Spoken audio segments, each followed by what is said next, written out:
Hey guys, welcome back to another video, and today we're going to be reacting to the top 10 most expensive pets in the world. And yeah, let's get straight into the video and let's not waste any more time.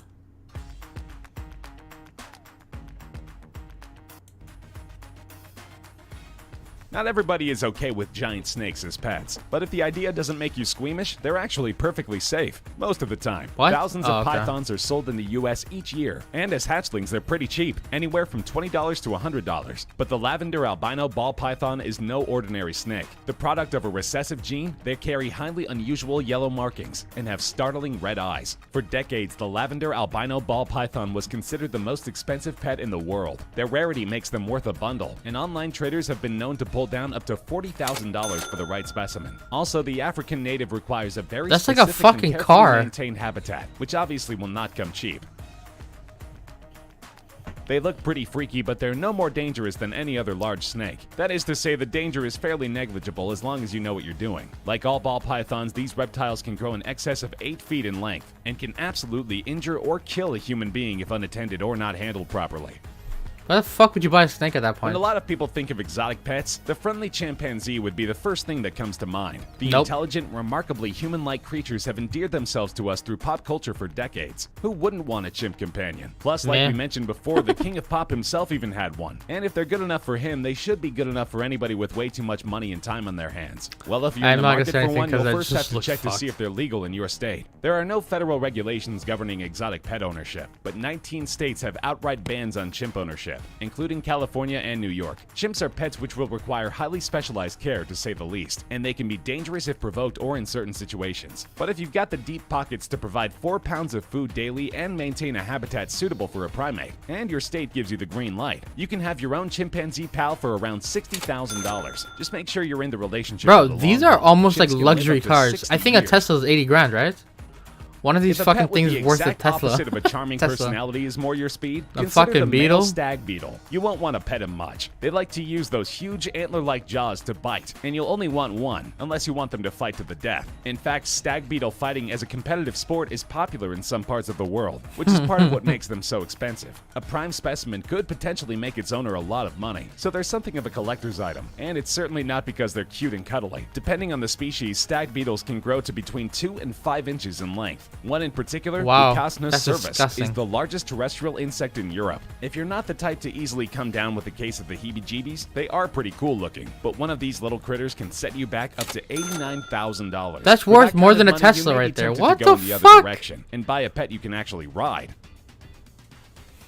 Any equestrian will tell you that among horse breeds, the Arabian is king. It's See, one of the horses are a oldest little more breeds in the reasonable. world. I'd probably Some get that as an archaeological exotic evidence pet suggests instead of that a fucking Arabians or monkey breed or a very similar to beetle. them were being bred on the Arabian I can step Peninsula on it and not even 4,500 realize I years killed it. ago. Due to selective breeding, they possess all of the traits most valued in horses: friendliness and willingness to cooperate with people, high spirit and alertness, and body structure and muscle tone, which make the breed a paragon of athleticism. Because of these traits, Arabians are one of the most popular horse breeds in the world, dominating the sports of horse racing and endurance riding. Also, because of these traits, owning one will set you back a pretty penny. Despite a 100 thriving grand. market and strong demand all over the world, Arabians generally won't go for any less than a cool $100,000. I guess that. Fuck, man.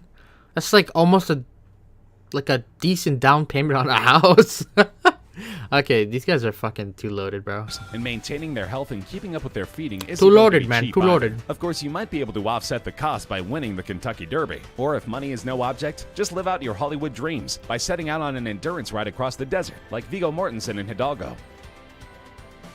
Chances are you've never even seen a white lion up close, no matter how many zoos you've visited. That's because they're rare in the extreme. They weren't even spotted in the wild until 1938, and even then they were few and far between. Their pristine white color is due to a genetic mutation, a recessive gene that must be present in both mother and father. But oddly, white lions are not albinos. They're the product of a less severe mutation in the gene that causes albinism. White lions can be bred for captivity, but only through the use of inbreeding, which comes with a significant risk for other genetic problems, such as reduced fertility personality and physical defects. This is why they're so rarely seen in the zoo, and also why purchasing a cub will set you back more than your average high-end imported sports car. A single white lion cub can go for up to $140,000 if you can find one. And just in case you're curious 140 grand for a fucking cat that's not gonna live longer than 50 years? Yeah, fuck off. as to where you might be able to view one publicly, we've got you covered. If you're in Europe or Asia, you've got maybe a dozen options, including West Midlands Safari Park in the UK, Jerkes Zoo in France, and Bukit Gombong Safari Park in Malaysia. But if you're in North but in America, Canada, you've only man. got one, Toronto Zoo, where 4 Oh, white okay, that's lion not that cubs bad, were born actually. in 2015.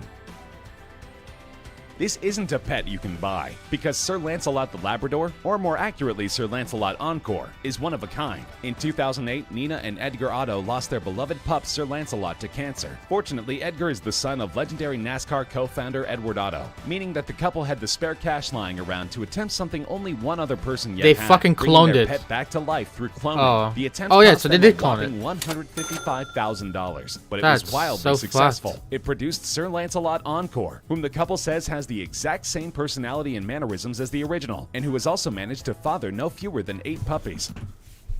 Wouldn't that be kind of very nice? Imagine you have a really close pet, and then it keeps the same characteristics it had in its past life. That's kind of interesting. So it's like, oh, that's Lancelot was not the first pet to be successfully cloned. A Texas woman had previously paid $50,000 to clone her cat Little Nicky, but Lancelot, or Lancey for short, was the first cloned dog, and the Ottos couldn't be happier with him.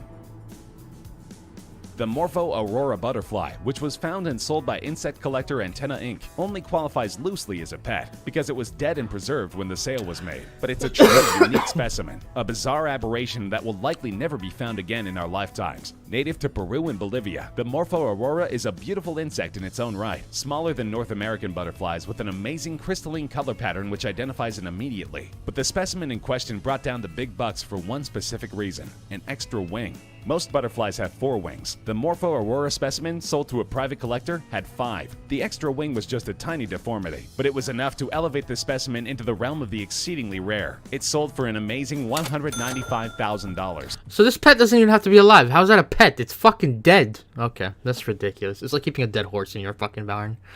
Doesn't work, mate. Doesn't work. Okay, well, I don't know. I feel like this would fall more into collection instead of pet, because it's not alive. Presumably to the most insanely dedicated collector of butterflies the there you world go. has ever seen. The Holstein cow is the most prized breed, valued for their high milk production and docile temperament, and a cow named Missy is the queen of the breed. Due to her sterling genetic makeup, Missy was sold at auction in 2009 to a buyer in Denmark for an eye-popping $1.2 million.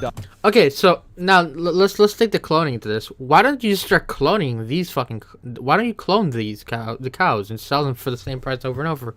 It's like a duplication glitch, unlimited. Making her the 5th cow ever to go for more than $1 million, and the most expensive cow ever sold. It wasn't for nothing. Missy went on to become the grand champion at the 2009 Western Fall National Show, the supreme grand champion of all breeds at the 2011 World Dairy Expo in Wisconsin, What the fuck, and them the winner sacks? of that same title at the Royal Agricultural Winter Fair in Toronto that same year. She's also gone on to produce 4 offspring, all of whom are female, and whose genetic material is being used to improve the breeding and milk production of Holsteins all over the world.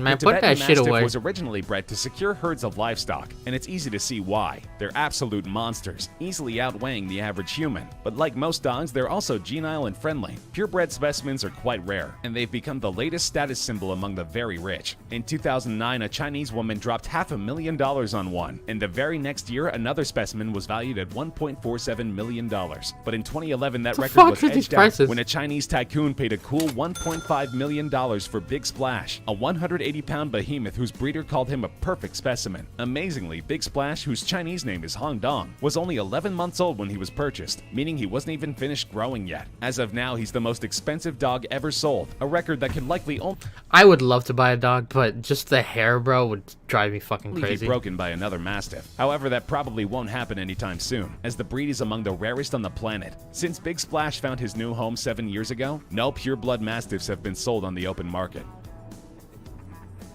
Green Monkey was a thoroughbred racehorse. So it's still a horse. Descendant of legendary stallions, I don't Northern think that should Dancer, count. and Secretariat. As a 2-year-old colt, he was sold at auction in 2006 for the single highest price ever paid for a horse, an unbelievable $16 million. That's a fucking As incredibly full-blown steep house. as that price was, buyer Dean DiRenzo still thought he was in for a healthy profit. The horse had run an 8th mile in an absolutely blazing 9.8 seconds, and DiRenzo was all but certain that he had a star on his hands. Unfortunately, it was not to be. The horse only ran 3 races, winning none of them, before suffering a spine injury at Churchill Downs. Only 2 years after commanding that insane purchase price, Green Monkey was put out to stud on DiRenzo's farm. In May 2018, due to an ongoing battle with laminitis, he was euthanized, but his legacy lives on in the colts and fillies he sired. DiRenzo says there will never be another horse like him, and he may be right. At any rate, there will almost certainly never be one as expensive. Well, if you guys enjoyed, leave a like, comment, subscribe, and let me know which pet you would get, and yeah, why. So yeah, I'll respond to everybody, by the way, and peace.